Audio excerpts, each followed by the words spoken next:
This past week, the Acolyte Season 1 came to a close, so today I'm going to stop and rank all 8 live-action Star Wars seasons from the worst to the best.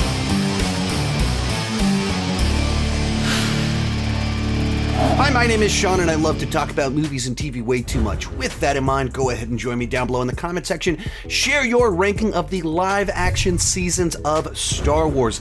My list is not the right list. It's just my list, and I would love to see yours and have a nice, lively, yet respectful discussion about why we do or don't like specific seasons of this show. Respectful, kind being the key word. With that said, let's get started. Last, the Book of Boba Fett. Now, I'm very excited for when we reach a point in time when we get like a tell-all book or interview that basically explains what on earth went down at Lucasfilm in this era of Disney Plus Star Wars, because there's no possible way that Favreau and Filoni went to Kathleen Kennedy and wanted to make the show that was released.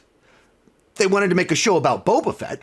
The idea of he survived, took the place of Jabba in this mafia story on Tatooine. That's an interesting pitch. That's why some of us were excited to kind of check out this show. But that's not what we got. We got 7 episodes where 2 of them are literally just episodes of The Mandalorian, which is there's so many issues with that in its own regard, but they're about something totally different, a totally different show. Of our remaining 5 episodes, like 40% of it is flashback that doesn't really go anywhere, which means when you get to the actual main plot of the Book of Boba Fett, it's like he arrives, someone doesn't want to do what he said, so there's a final battle. Now the season's over. It's that simplistic. Any comparisons to The Godfather, Goodfellas, this complex no, that's not what this is. It's as simplistic of a story as you can get, where he takes baths, has flashbacks to what came before that goes nowhere, and then we do The Mandalorian for a couple episodes, come back and have a showdown. Such a disappointment, such an underwritten, underdeveloped storyline where something must have happened behind the scenes. Number 7, The Acolyte. One of the most disappointing and disheartening things that Star Wars has ever released. And what I mean by that is I've been saying for years that I want Star Wars to go to a different time period and introduce new characters and not just focus on the same events, same characters, do something new. And that's what this is. We're going to the High Republic. They said that it's going to be a murder mystery. Oh, that's interesting. Then they said it's kind of really going to be a Sith story. And you go, oh, that's interesting. And then they said, we're going to focus on doing a bunch of like martial arts and bringing in Hong Kong influences, the Matrix, all that fun stuff. And I went, all of that sounds awesome.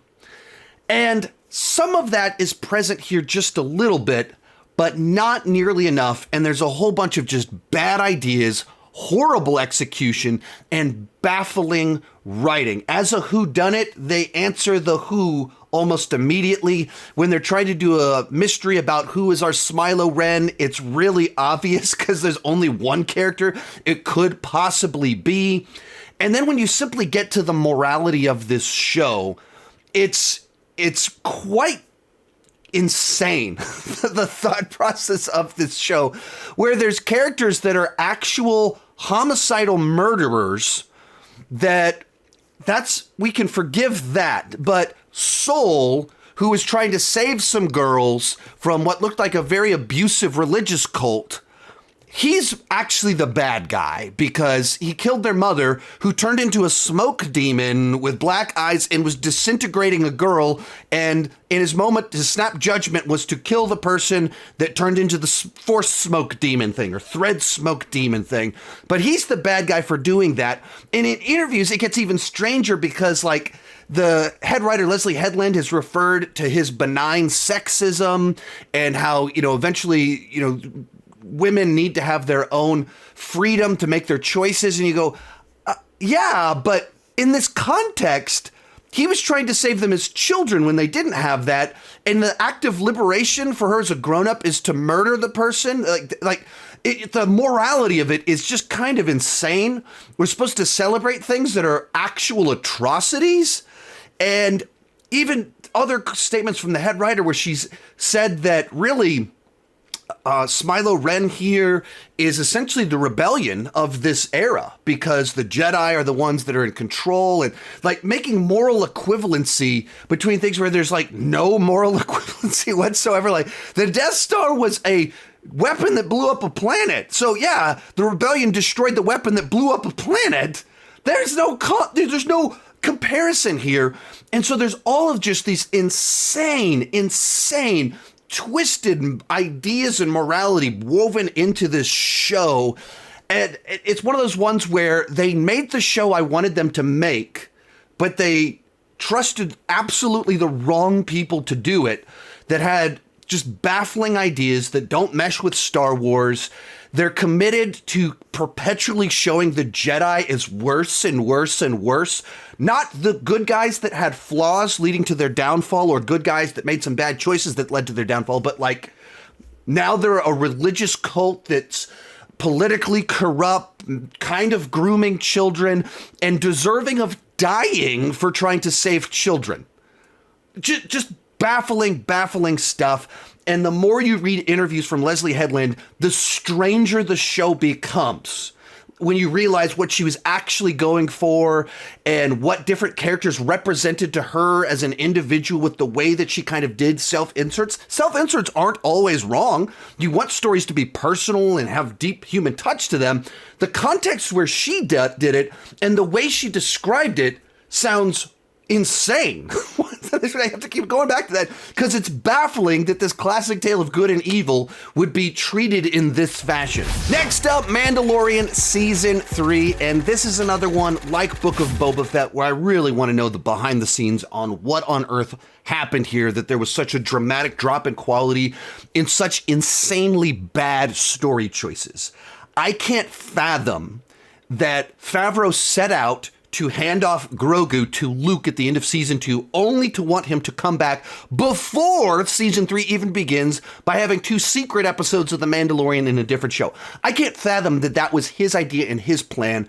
That feels like the executives, all the bean counters, realized just how much merchandise Grogu sells. I have a 5-year-old that doesn't really watch The Mandalorian, but she has multiple Grogu stuffies, she has the pajamas, she has all the merch.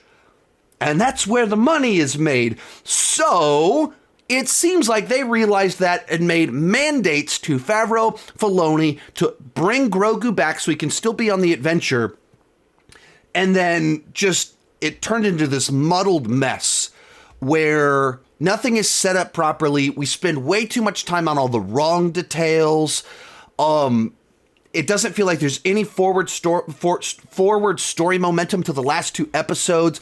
Built-in natural conflicts about the Darksaber and the return of Mandalore, who should lead that. All of that, it's an interesting, natural, organic conflict, and it's all of it just kind of they dropped the ball on off all of it.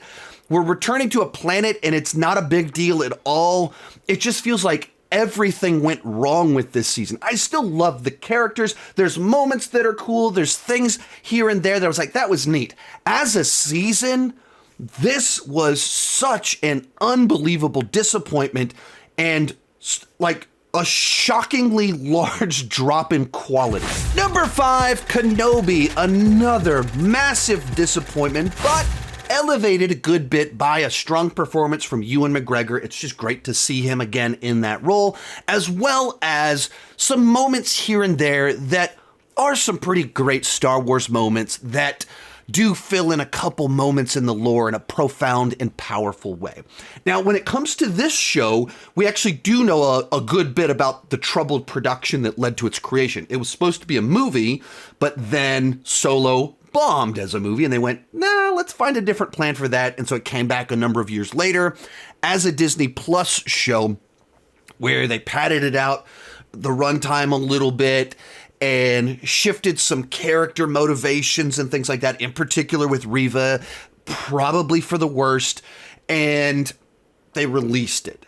And it's a very peculiar disappointment because At its core, this should be a pretty safe and easy win. It doesn't feel like it would ever be like great Star Wars, but it would be a solid Star Wars experience. A little bit too reminiscent of A New Hope with Kenobi on a rescue mission to get Princess Leia.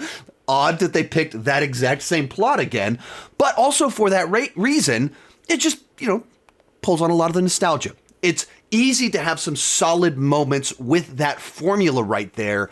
But then it felt like they cut some really strange corners here where there's some cheap looking sets. They used that Mandalorian void tech in some ways that made it feel small. And then there's sequences where like they're sneaking through an Imperial hangar with Leia in his jacket. You serious? And you go, this is terrible. This is a terrible Star Wars moment. This might be one of the worst moments in all of Star Wars that they actually put this in something with a budget this large with Ewan McGregor playing this iconic character. Crazy. And then kind of beyond that, because they're padding out a 2-hour movie to a 4-hour TV show, Princess Leia is kidnapped and rescued twice. The Reva character, her motivation makes absolutely no sense. This was changed from the movie version, and so it's like they never figured out what they were doing with the character. They knew something wasn't right, so they tried to fix it, but then they broke it. And so it's just like a character that if you just sit 10 seconds thinking about it, you go, what? This is nonsense. It's another season where people get impaled and don't die. And so, once again, it's great to see Ewan in the role. There's a lot that comes with that's enjoyable, but then kind of everything with the writing, the actual execution of it feels much cheaper than it should be. Number 4, Ahsoka. Now, I thought that this was a good season, but not nearly as good as it should have been. When you're doing this type of show about Ahsoka being tracked down by these Imperial remnants on this gigantic quest, it has a classic Star Wars feel to it. We're bringing in Rebels characters, so all of these elements that are very Star Warsy in an era, they go very much for the aesthetic of the original trilogy, and so you feel comfortable in the world of Star Wars again. But it also never felt like it fully came to life. Ahsoka herself was surprisingly dull during the season, and that was one of the things that I think really kind of held it back. Where my middle child, Chloe, wanted to name our youngest Ahsoka because she was big Ahsoka fan, and we made it like 2 episodes into the show, and Chloe goes, I don't like this show. Ahsoka's boring now. She's a boring character, and she stopped watching it, which for me as a parent that wants my kids to love Star Wars was a little bit heartbreaking that the show about my daughter's favorite character made her go, I'm not going to watch this anymore, and throw in the towel. But kind of from there, it just felt like it was maybe paced a little bit too slow in the progression of the stories, which, like, it was a solid adventure. It was a solid quest to rescue someone, stop a big gigantic threat. We're bringing Thrawn into live action, which is a nice little touch. A lot of good stuff in here, but never paying off as big as you expect it to be, as profound and as exciting as it probably should be. And I think the thing that makes this most obvious is that for all these returning characters from all these different shows and bringing Thrawn into live action after introducing him in the books 30 years ago, the most interesting character is Lord Balin, a brand new character that has the most commanding screen presence from Ray Stevenson, that has the most interesting philosophy, that is the most intriguing and mysterious, and all these returning characters just kind of fall a little bit flat. And kind of even to that point, it feels very much an insider show, because it is like, look, we got Thrawn from the extended universe, we got Rebels characters, we're bringing Ahsoka from Clone Wars. It's very lore dense for insiders. We're doing the Star Wars show that's the most classic-y Star Wars, good versus evil, epic quest, lightsaber battles, and at the same time, it's a show that requires the most homework. And I think that might have been a miscalculation on their part. So I think It's enjoyable. It's good, but not as exciting as it should have been, and not as accessible as it should have been. Real quick before I give you my top 3, remember to join me down below in the comment section. Share your ranking of the live action Star Wars seasons. Also, I've done a ton of Star Wars content covering it from all the different directions. If you like Star Wars, I've got more talking about Star Wars. Check it out somewhere around here. In third, Mandalorian Season 2. To be perfectly clear, big, gigantic gap between Ahsoka, Mandalorian Season 2. Really enjoyed this season where things are in high gear. We're trying to figure out what are we going to do with Grogu while being tracked down by these Imperial remnants. And it turns into a series of quests, missions, trying to figure out, what do I do with this Force kid that can't really speak? And along the way, bringing a bunch of characters that have made appearances in animated shows or that fell into Sarlacc pits a long time ago, bringing them into the modern era in live action, and it was a lot of fun. In particular, if you were watching as it happened, that week-to-week viewing experience, it was very cool to be a part of that conversation, and Star Wars was really exciting. And we were all coming together, celebrating what was kind of going on, and some of it was the fun of little cameos, but also built into it was this ongoing arc for Mando, where you have a character that at the beginning of season 1 is defined by this code that he lives by, and no one will see his face, and it defines him, but also tied to that belief system that has defined his life, and he knows what him being found by others and raised by them meant for him, makes him care so much about Grogu. By the end of season 2, chapter 2, he's willing to sacrifice everything that he believes in, both to save this child and to have as close of a connection to this child as he can. There's something very profound to that. And when you combine the crescendo of the full season arc, everything going on here, all of these characters coming to aid him in the finale, Luke Skywalker shows up, mows a bunch of guys down, Mando takes his helmet off, and he has to let go of Grogu and pass him on to Luke. What a great, satisfying conclusion. Now, it is a very repetitious, cyclical season where for the whole middle runtime of the season, they go to a place to find out the next place they need to go to find the next piece of information, where they find someone from the Star Wars lore. They go to that place, find the next thing that they need to know to go to the next place they need to go, where they run into someone from Star Wars lore. It does that. It is cyclical. The storytelling is very simplistic, but it's also very satisfying as a season as a whole. Our runner-up, Mandalorian Season 1, and this is the live-action Star Wars show that many of us had been waiting for a very long time. George Lucas, in fact, tried to do his own live-action Star Wars show about a decade before this. They wrote a zillion scripts, and the technology just simply wasn't there. The business model wasn't there to make it something that they could actually pull off, and so nothing came of it. And finally, The Mandalorian comes out, and it's this show that was what I'd been waiting for. It's weekly little adventures in the world of Star Wars with a new character, but it feels very Star Warsy. It's not trying to be a big movie. It's not a movie broken up into episodes. No, it's a series of... There is a meta arc for the season, but most of the episodes are kind of standalone stories where they're in hiding and they have to have some mini adventure to get to stay in a place where they're at or make something happen, where a conflict is introduced and resolved by the end of the episode. So it feels kind of like television of old. I don't think that's a bad thing. And a lot of the stories are based off of like classic tropes from Western samurai stories. So you have very much a Magnificent Seven samurai story where they're recruited to battle off this at, and that's where Cara Dune joins into the mix. And just solid little adventures exploring the world of Star Wars, but without the weight of all of Star Wars on its shoulders yet.